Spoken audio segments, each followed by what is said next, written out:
Buenos días, buenas tardes, buenas noches. En este video vamos a hacer un breve análisis de lo que fue el buen triunfo de River sobre Universitario en el debut del equipo de Marcelo Gallardo en esta edición 2025 de la Conmebol Libertadores. El conjunto de Núñez llegaba con muchísimas dudas a este debut, teniendo en cuenta que el nivel el pasado sábado ante Central no es que había sido el peor de todos, porque River había jugado bastante mal durante el año y con menos rendimiento que en el duelo frente al elenco rosarino, pero la imagen que había dado sobre el final del partido había sido muy floja. Y el muñeco tenía muchas dudas para armar la formación. Finalmente, el 11 que terminó escogiendo dejó una buena imagen porque el primer tiempo de River fue verdaderamente muy bueno. Similar a lo que fue aquel encuentro ante Atlético Tucumán, me atrevería a decir que el primer tiempo de este duelo ante Universitario, aquel partido contra los tucumanos, y el segundo tiempo contra Independiente, te lo puedo sumar por el rival que en ese momento era puntero y de hecho lo sigue siendo en el torneo Apertura argentino, son los únicos 3 instantes desde donde se vio un River desplegando el fútbol que los hinchas queremos. En este primer tiempo se quedó corto y por eso mismo sobre el final sufrió, teniendo en cuenta que la segunda mitad no pudo mantener ese mismo nivel, más allá de que estos partidos de Copa suelen ser así. Es muy difícil, más allá de lo endeble que puede ser el contrincante, en este caso Universitario, superarlo en los 90 minutos. Con gol de Paulo Díaz se llevó el triunfo en este debut y River arrancó con el pie derecho el camino hacia la corona de esta Copa Libertadores. ¡Empecemos! Voy a comenzar, como hago siempre, haciendo el uno por uno de los jugadores que arrancaron el encuentro ayer como titulares y después vamos a estar hablando también de los que ingresaron en el segundo tiempo. Armani fue el arquero y, como suele suceder en cada uno de estos partidos, terminó dejando la vara muy alta porque en las pocas veces que tuvo que intervenir, que si bien fueron muy escasas, terminaron siendo importantes porque fueron claras, una en el arranque y otra sobre el final del segundo tiempo de este partido, y eso impidió que el conjunto local pudiera llevarse la igualdad. La línea de 4 defensores estuvo correcta defensivamente. A mí me sigue pareciendo que Bustos, que fue quien se desempeñó como lateral derecho ante todavía la ausencia de Montiel, que en principio debería regresar en el cotejo del próximo martes ante Barcelona, veremos si ya está recuperado de su desgarro. A mí me parece que Bustos debería proyectarse más en ataque, que termina siendo un defensor que se preocupa tanto por no fallar en lo defensivo que deja de lado absolutamente todo lo positivo que puede hacer en el sector del ataque. Así que creo que terminó siendo el más flojo de la defensa por eso. Paulo Díaz jugó un muy buen partido a la altura de la Copa y además metió el gol del triunfo. Martínez Cuarta mejoró notablemente en relación a lo que había sido el cotejo del pasado sábado ante Central, más allá de que en el arranque del encuentro volvió a tener esas jugadas donde peca de exceso de confianza y casi pierde la pelota en la salida, pero después se acomodó y terminó redondeando un buen encuentro. Y en el caso de Acuña me pareció bastante completito su partido, sin fallos, tampoco se destacó demasiado, pero terminó redondeando un buen encuentro. La mitad de la cancha, Enzo Pérez terminó siendo el más flojo, amonestado muy rápidamente y más allá de que ocupó bien los espacios en gran parte del partido, creo yo que en el caso de Enzo necesita a alguien que lo acompañe constantemente a su lado. Y si bien Castaño lo hizo por momentos, porque el colombiano fue titular por primera vez, la realidad es que el colombiano a la hora de jugar como volante interno lo hace bastante más adelantado y es ahí donde es productivo, porque el cotejo del cafetero fue verdaderamente muy bueno, pero claro está, no está únicamente para acompañar a Enzo Pérez en el medio. Puede ser de ayuda, puede aportar algo de equilibrio, pero es un futbolista con muchísimas cualidades de mitad de cancha hacia adelante. En el caso de los dos volantes ofensivos, creo que terminaron siendo de lo más flojito del primer tiempo. Mastantuono no pudo encontrar su lugar y no tuvo ninguna jugada importante destacada más allá del centro del gol. A pesar de que la asistencia termina siendo de Colidio, que estaba prácticamente tirado en el piso, después no tuvo esas jugadas individuales que normalmente tiene Mastantuono como para destacarse por sobre el resto. Y en el caso de Mesa, creo que en la primera mitad fue bastante irregular.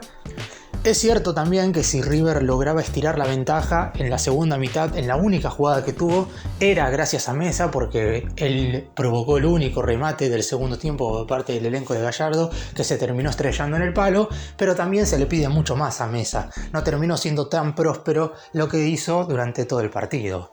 Y en el caso de los delanteros, a mi entender bien los 45 minutos, creo que Colidio junto con Paulo Díaz terminó siendo el mejor del encuentro. Lo molieron a patadas básicamente a Colidio, no se notó que que estaba lesionado, que hace 18 días que no jugaba, y terminó haciendo un buen encuentro. Le falta tener más gol, porque en esa primera mitad, más allá de que él también hace la asistencia del gol a Pablo Díaz recuperando una pelota desde el piso, si hubiera estado un poco más fino, él hubiera sido el responsable de que River estirara la ventaja, porque tuvo dos situaciones verdaderamente muy claras.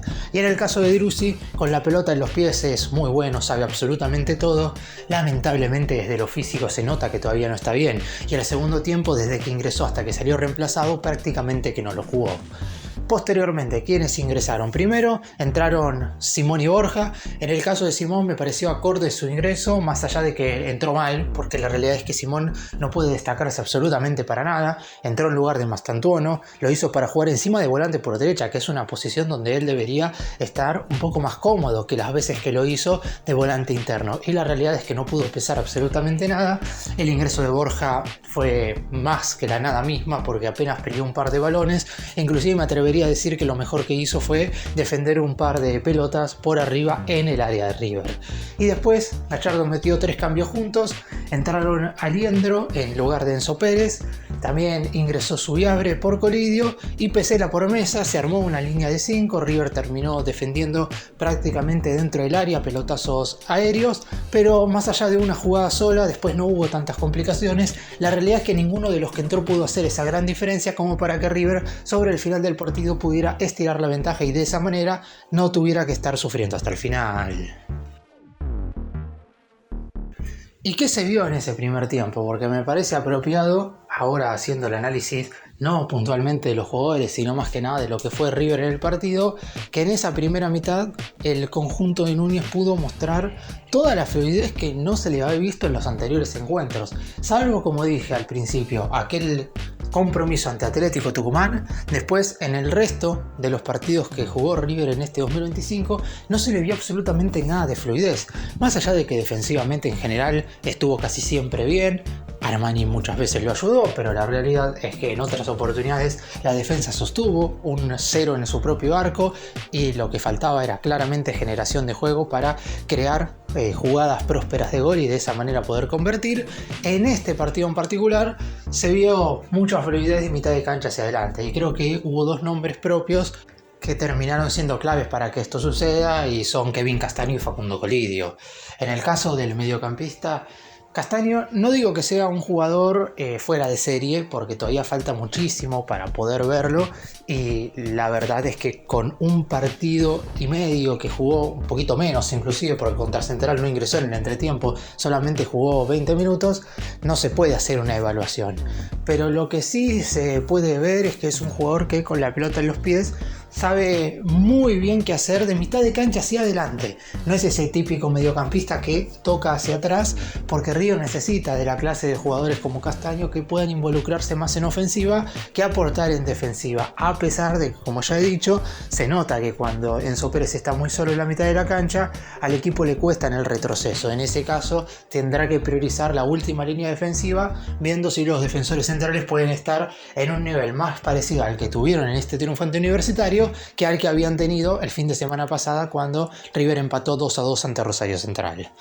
Por lo pronto, en esa primera mitad, con Castaño y con Colidio, que tiene una movilidad bastante superior a la de Borja, no hace falta ni siquiera decirlo, River pudo, por lo menos en ataque, tener muchísima más fluidez y de esa manera se generaron más situaciones de gol y River, básicamente desde la tenencia de pelota, pudo propinarle al equipo rival el primer tanto del partido, que si bien terminó siendo producto de una pelota parada, algo que River viene haciendo bien porque convirtió ya desde balón detenido contra Central, lo había hecho contra Ciudad Bolívar por Copa Argentina. Se nota que, si bien no es que esté súper trabajado, por lo menos el hecho de tener buenos cabeceadores a River le está sirviendo en ese sentido. Pero desde el juego, el conjunto de Núñez fue bastante superior al equipo peruano y en esa primera mitad se pudo ver.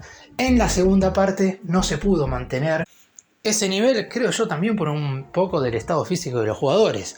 Ya de por sí Colidio dejó de aguantar las pelotas como lo hacía, Driussi dejó de ser participativo, Castaño no se sumaba al ataque constantemente, River estaba por lo menos 15 metros más atrás en el campo de juego y obviamente el equipo local, más allá de no tener absolutamente casi nada de jerarquía, por momentos lo aprovechó y ahí es donde apareció la figura de Armani para hacer que River pudiera mantener el triunfo por 1-0. Una victoria que puede dejar cosas positivas de cara al futuro, más allá de los 3 puntos que siempre son positivos, porque si River repite lo que hizo en el primer tiempo, seguramente lo que queda de estos meses de abril y mayo, vamos a ver un equipo que por lo menos juegue bien al fútbol. ¿Y cómo armará Gallardo los próximos equipos de River? Porque no hay mucho tiempo de descanso. El próximo sábado ya el conjunto de Núñez estará visitando a Sarmiento en Junín por una nueva jornada del torneo Apertura y uno cree que va a haber rotación prácticamente total, me atrevería a decir, porque no es que después River la semana que viene juega el jueves, por ejemplo, donde tendría 5 días de descanso. Juega el martes en el Estadio Monumental contra Barcelona en el duelo que va a estar disputando lamentablemente sin público por la sanción que le dispuso la Conmebol a causa de los recibimientos que la hinchada hizo el año pasado en el cotejo de semifinales ante Atlético Mineiro, y por lo pronto ahora el muñeco tendrá que decidir si rota o no a todos los futbolistas. La clave más que nada va a estar en quién ocupa el lugar, en el lateral derecho y en el mediocampo central, porque después posteriormente en los otros lugares River tiene para rotar tranquilamente porque tiene una gran cantidad de jugadores. En el arco puede atajar Jeremías Ledesma, en la saga central pueden jugar Pesela y González Pires, en el lateral izquierdo está Milton Casco, como volantes están Aliendro, Galopo, Matías Rojas, tiene alternativas. En el ataque lo más seguro es que jueguen Borja y Subiabre, que fueron quienes terminaron como titulares en el duelo de ayer, pero que ingresaron desde el banco de suplentes. Pero en el lateral derecho, teniendo en cuenta que no sabemos si Montiel va a estar, yo no creo que vuelva a repetir a Bustos, porque ya jugó el sábado contra Central, jugó ayer miércoles contra Universitario y que volvería a jugar este sábado ante Sarmiento a la espera de que Montiel esté recuperado para enfrentar a Barcelona, porque si tampoco Montiel está para verse las caras contra el equipo ecuatoriano por la segunda jornada del grupo de la Copa, y la realidad es que Bustos tendría muchísimos partidos encima. Por eso mismo creo que ahí se debería recurrir básicamente a algún juvenil o a alguien que pueda ocupar el lateral derecho sin necesidad de hacer que Bustos juegue tantos partidos de manera consecutiva, por si Montiel no llega a estar disponible para lo que va a ser el duelo copero. Y en el mediocampo central pasa algo parecido, porque Craneviter no va a estar a disposición y por lo pronto el único jugador que podría jugar de 5 reemplazando a Enzo Pérez, porque acá pasa exactamente lo mismo que mencioné recién con Bustos. Enzo Pérez ya de por sí encima tiene un estado físico que es más endeble por ser más grande, por tener 39 años, y la idea es que seguramente descanse el sábado para que pueda estar presente el martes en el partido por Libertadores. Y teniendo en cuenta que el que debería jugar en esa posición no estando Craneviter es Castaño, y Castaño jugó ayer los 90 minutos y también va a ser titular contra Barcelona, y ahí aparece una incógnita. Podría jugar a Aliendro de 5 con Galopo a su lado si es que está disponible, porque no viajó a Perú porque se le había abierto la cicatriz, más allá de que no se había resentido del desgarro. Por derecha Simón y por izquierda Matías Rojas, pensando en que el muñeco podría poner todos jugadores alternativos. Obviamente que no sería un mediocampo con mucha marca, pero teniendo en cuenta que hay que hacer descansar a Enzo Pérez porque no está Craneviter y que poner a Castaño nuevamente podría sobreexigirlo demasiado y no hay que correr riesgo con ninguna lesión, por lo menos en este lapso, porque después River juega el martes con Barcelona y después sí tiene tiempo para el siguiente partido por el torneo Apertura, pero estos próximos cotejos serán todos muy pegados, así que Gallardo, en relación al físico de cada uno de los futbolistas, deberá tomar una decisión importante como para que ninguno de ellos se vea perjudicado en ese sentido. Repasando los próximos encuentros en general, porque desde el duelo de ayer hasta el partido que va a jugar River el próximo domingo 27 de abril ante Boca, el más grande tenía que disputar 7 partidos en 22 días, es decir, un promedio de prácticamente un encuentro cada 3 días, y ayer pasó el primero. El próximo sábado, como ya mencioné durante el video, frente a Sarmiento en Junín. Próximo martes contra Barcelona de Ecuador en el Estadio Monumental, sin público. El domingo 13 de abril estará jugando frente a Talleres de Córdoba en el Monumental, ese duelo ya con público. Después jugará un viernes 18 de abril frente a Gimnasia en el Bosque. 5 días más tarde estará visitando Independiente del Valle en Quito. Es clave ganar el cotejo de local frente a Barcelona como para no tener que ir a sacar puntos a Quito con bastante urgencia. Si River arranca 6 de 6 en este inicio de la fase de grupos de la Copa, no digo que vaya a Ecuador, a Quito, a regalar unidades, pero por lo pronto, sabiendo que el domingo 27 vas a jugar con Boca, a lo mejor Gallardo decide guardar a algunos jugadores. Por eso es importante ganar el próximo martes. River es un equipo que no debería ya estar en construcción, pero parece que recién este arranque de Copa Libertadores le ha prendido la lucecita a algunos jugadores y esperemos que de ahora en adelante podamos ver un buen fútbol.